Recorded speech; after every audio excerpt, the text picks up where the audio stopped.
주연 후 첫 번째 주일 주님께 예배드리게 모인 사랑하는 성도 여러분, 주님의 이름으로 환영하고 축복합니다. 매해 1월 6일은 주현절이라는 절기입니다. 예수님께서 이 땅에 빛으로 오신 것을, 그리고 빛으로 자신을 드러내신 것을 기념하는 절기를 주현절이라고 합니다. 주현절은 동방정교회 쪽에서는 예수님이 동방박사들에게 빛으로 비추신 날이라고 더 강조를 하고, 서방 기독교, 그러니까 개신교나 가톨릭에서는 예수님이 오늘 본문처럼 세례를 받으시고 세상에 자기 자신을 드러내시고 그리고 공생의 3년을 시작하신 날을 기념하는 날이 주현절입니다. 그러니까 강조점이 조금 다르죠. 오늘 말씀을 통해서 예수님께서 자신을 어떻게 드러내셨는지, 그리고 그렇다면 우리는 어떻게 가치관을 가지고 정체성을 가지고 살아가야 할지에 대해서 함께 은혜 나누고자 합니다.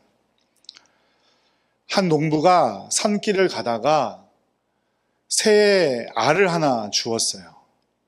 그 알을 가져다가 자기 집 닭장에 있는 암탉의 둥지에 넣어두었죠. 시간이 흘러서 알은 부화했고 거기서 나온 새끼 새는 병아리들과 함께 자랐습니다. 이 새끼 새는 자신이 닭이라고 철석같이 믿으며 자랐고, 엄마 닭이 하는 대로 땅을 파헤쳐 벌레를 잡아먹고 꼬꼬대거리며 울려고 애를 썼습니다.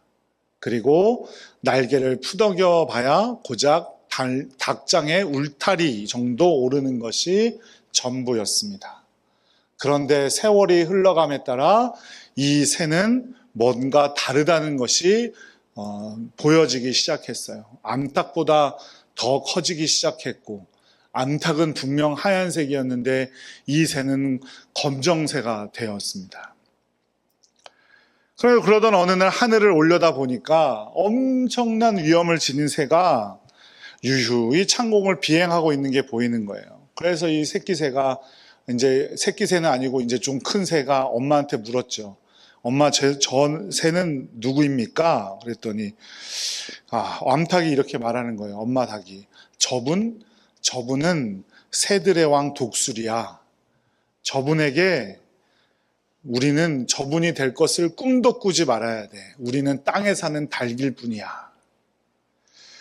그 말을 들은 이 새는 고개를 끄덕이며 다시 땅바닥에 모이를 쪼으며 먹기 시작했습니다. 그리고 결국 자신이 닭인 줄 알고 닭으로 살다가 닭으로 죽었다는 이야기예요. 이 닭은 무엇이었을까요? 독수리였겠죠. 이것이 우리의 모습은 아닌지 모르겠습니다. 하나님께서는 우리를 하늘에 속한 자라고 말씀해 주셨고, 사랑하는 나의 아들이라고 말씀해 주셨고, 내가 너를 기뻐한다라고 말씀해 주셨음에도 불구하고 그것이 우선이 아니라 우리는 세상이라는 닭장에 갇혀서 나는 돈이 없어, 나는 배운 게 없어, 나는 실패자야 하며 꼬꼬대거리며 땅만 바라보고 살아가고 있지는 않는가 하는 말이죠. 오늘 요단강에서 세례를 받으신 예수님의 모습을 통해 우리의 정체성, 우리의 가치관 온전히 세울 수 있기를 간절히 축복합니다. 예수님께서 공생애를 시작할 때 당시에 이스라엘 백성들은 로마의 압제, 로마의 식민지인들이었죠. 그래서 숨죽여 메시아를 기다리고 있었습니다. 누가복음 3장 15절 말씀을 함께 읽어보겠습니다. 백성들이 바라고 기다림으로 모든 사람들이 요한을 혹 그리스도신가 심중에 생각하니, 바라고 기다렸다라는 말은 단순히 버스를 기다리는 수준이 아니죠. 목마른 사슴이 시냇물을 찾듯이 절망적인 상황을 뒤집을 구원자 메시아를 갈망했다라는 뜻입니다. 그런데 그 이스라엘 백성들의 시선이 멈춘 곳이 어디예요? 세례 요한이었어요. 광야에서 담대하게 외치는 소리, 위에 지도자나 또 높은 사람들과 타협하지 않는 카리스마, 그들의 죄도 지적하는 용기, 백성들은 생각했죠. 이 사람이라면 로마를 뒤집을 수도 있겠구나.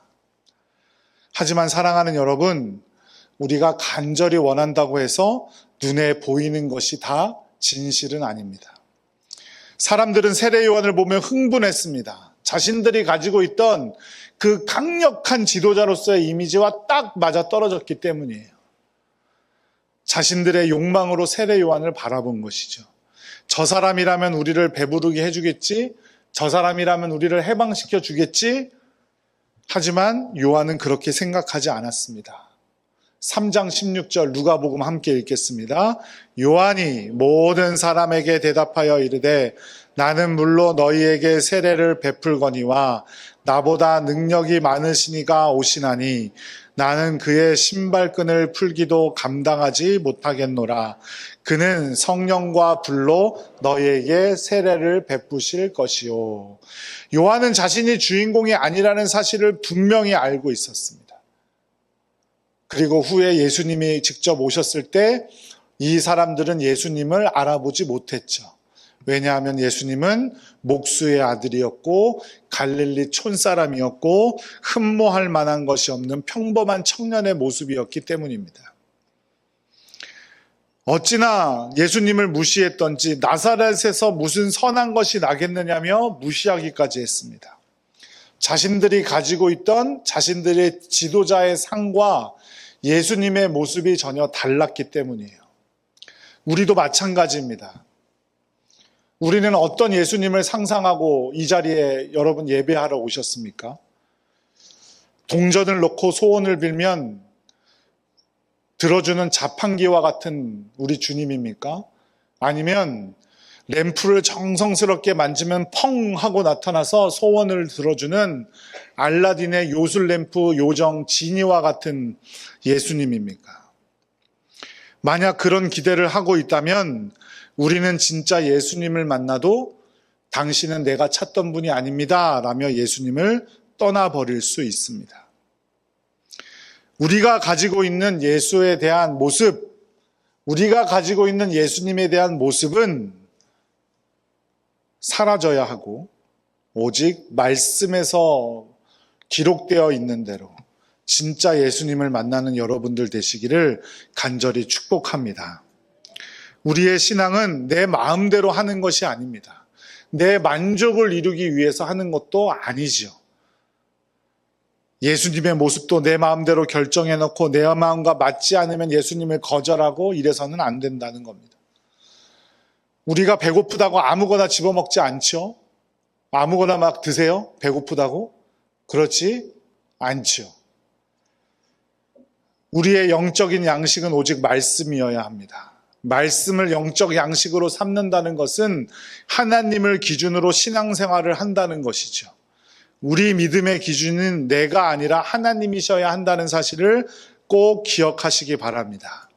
말씀에 오늘 그 누가복음 3장 말씀에 예수님이 이 땅에 와서 어떤 일을 하시는지 이분이 어떤 분인지에 대해서 분명히 기록하고 있습니다. 누가복음 3장 16절 후반절부터 17절 말씀까지 함께 읽겠습니다. 그는부터 읽을게요. 시작. 그는 성령과 불로 너희에게 세례를 베푸실 것이요 손에 키를 들고 자기의 타작마당을 정하게 하사 알곡은 모아 곡간에 들이고 쭉정이는 꺼지지 않는 불에 태우시리라. 아멘. 농부가 키질을 하면 가벼운 쭉정이는 바람에 날아가고 무거운 알곡만 남게 되지요. 예수님은 우리의 인생 가운데 찾아오셔서 알곡과 쭉정이를 나누시는 분이래요.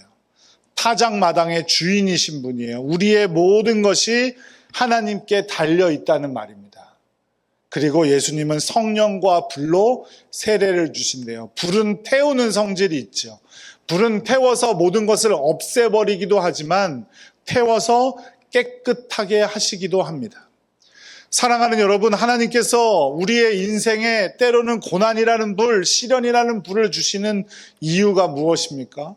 우리를 미워해서가 아니라 우리 안에 있는 교만, 욕심, 미움 이런 모든 죄악들을 깨끗이 태워 없애시기 위함이죠. 그리하여 마침내 우리 영혼이 예수 그리스도의 형상을 따라 온전히 빚어질 때까지 주님께서 우리를 인도하시는 겁니다. 그래서 욥기 23장 10절에서 이렇게 말했습니다. 함께 읽죠. 그러나 내가 가는 길을 그가 아시나니 그가 나를 단련하신 후에는 내가 순금같이 되어 나으리라. 예수님은 이 땅에 오셔서 우리를 단련하시고 우리를 정금과 같이 만들어 주신대요. 바로 이것이 온전한 하나님과의 관계를 위한 예수님의 방법입니다.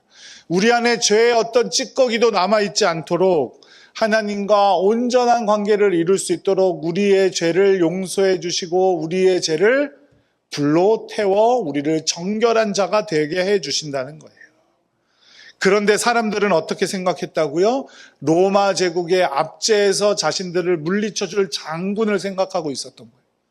그러니까 예수님을 받아들이지 않고 결국 예수님을 십자가에 못 박으라고 했던 것이죠. 예수님은 우리를 불로 태우시더라도 우리가 하나님의 백성답게 온전케 살아가기를 원하시기 위해 그렇게 온전케 하시기 위해서 이 땅에 오셨다는 사실만큼은 꼭 기억하시기 바랍니다. 누가복음 3장 21절 말씀도 함께 읽죠. 백성이 다 세례를 받을새 예수도 세례를 받으시고 기도하실 때에 하늘이 열리며 우리를 온전케 하시기 위해서 예수님은 세례도 받으셨어요. 세례는 무엇입니까? 죄 사함을 받은 성도가 하나님의 백성답게 살아가겠다는 결단, 이제 앞으로 나의 삶은 온전히 주님께 달려있음을 결단하고 고백하는 성례가 바로 세례죠. 그런데 예수님은 죄가 있다 그랬어요? 없다 그랬어요? 죄가 없으세요. 예수님이 바로 곧 하나님이세요. 그런 분이 왜 이 땅에 오셔서 그 더러운 죄인들 틈에 섞여 요단강 물에 들어가셨을까요? 왜냐하면 예수님은 저 하늘 높은 곳에서 팔짱 끼고 이 녀석들 회개하나 안 하나 내가 지켜보겠어. 안 하기만 하면 내가 너희들 벌 줄 거야. 일방적으로 명령하시는 분이 아니란 뜻이죠. 우리가 겪는 고통, 우리가 지은 죄의 한복판, 이 일상 가운데로 예수님은 이 땅에 직접 걸어오신 거예요. 내가 너희와 함께한다. 그 어려움을 잘 견뎌야 한다. 라는 것을 보여주시기 위해서 우리의 일상 가운데로 들어오시기 위해 사람들과 똑같이 세례를 받으셨다는 겁니다. 그만큼 예수님은 우리가 온전한 백성이 되기를 원하고 계세요. 다미안 신부라는 분이 있습니다. 1873년 33세의 젊은 신부였는데요. 벨기에 사람이었어요. 이 다미안 신부가 하와이의 몰로카이 섬으로 들어갑니다. 그 당시 몰로카이 섬은 한센병 환자들, 나병 환자, 한센병 환자가 나병 환자고 문둥병 환자를 격리해둔 법도 도덕도 없는 그런 지옥과 같은 땅이었어요. 다미안 신부는 그들을 위해 집을 짓고 붕대를 감아주고 고름을 닦아주며 헌신했어요. 그런데 그 사람들의 마음이 좀처럼 열리지가 않는 거예요. 왜냐하면 환자들 보기에는 그 백인은 어떤 사람처럼 보였을까요? 언제든 마음만 떠나면 이 지옥을 떠날 수도 있는 사람이라고 여겼겠죠. 의사와 교회는 계속해서 경고했습니다. 절대 환자들과 직접 접촉하지 말라고, 같이 식사하지 말라고 경고했어요. 근데 다미안 신부는 그 경고를 무시했습니다. 환자들과 함께 밥을 먹고 같은 물을 사용하고 그들과 하나가 되려 했어요. 그로부터 12년이 흘러서 1885년 다미안 신부가 커피물을 끓이다가 뜨거운 물을 발에 쏟았는데 발이 하나도 뜨겁지가 않은 거예요. 이게 무슨 뜻이에요?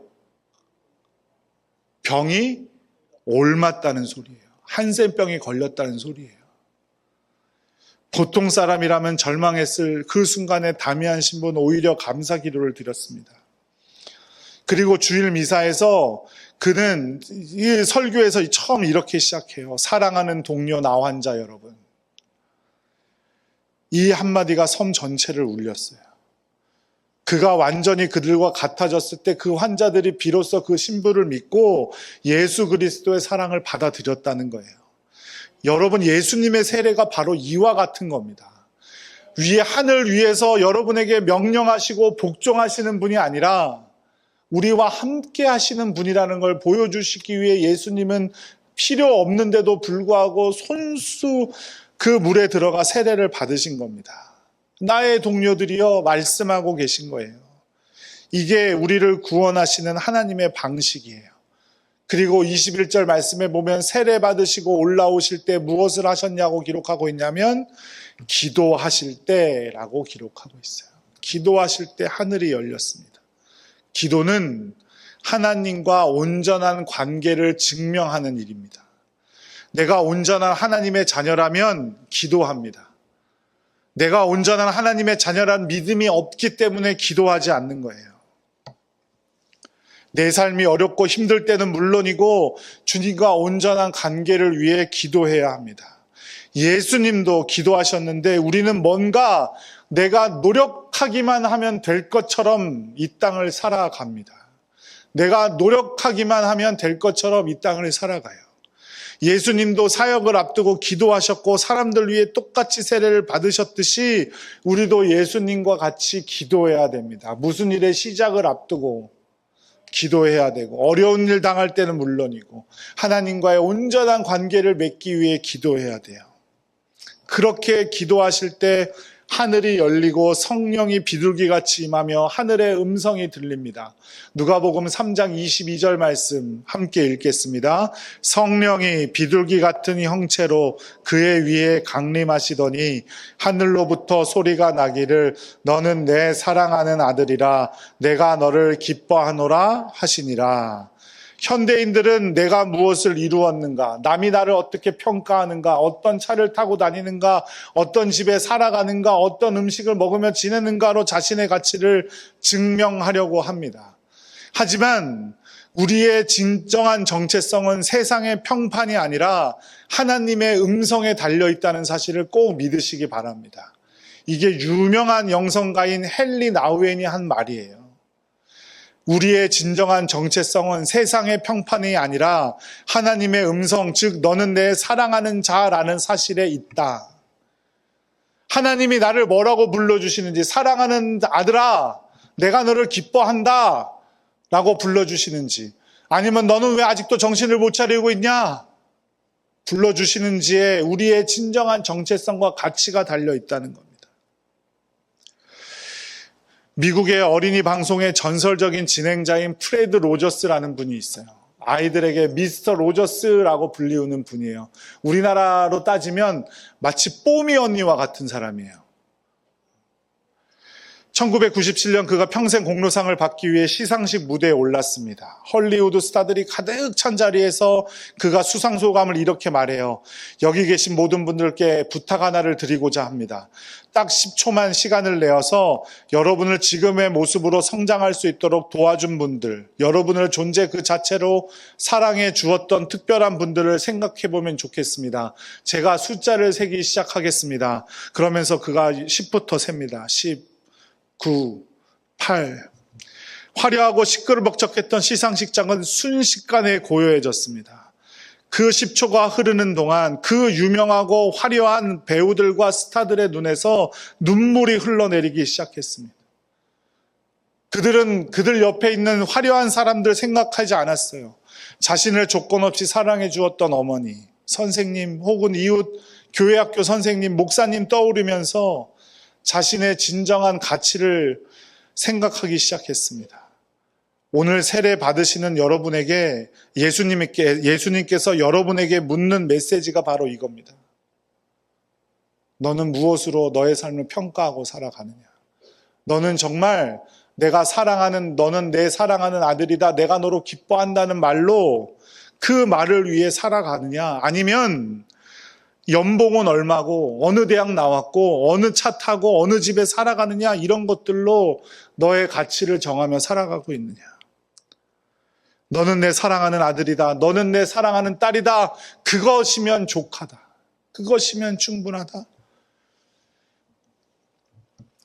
사랑하는 성도 여러분, 말씀을 맺겠습니다. 오늘 주님께서 스스로 자신을 우리에게 보여주신 것을 기념하는 날입니다. 우리는 그대로 믿어야 됩니다. 내 마음대로 믿어서는 안 됩니다. 주님께서 우리에게 자신을 보여주신 대로 믿어야 됩니다.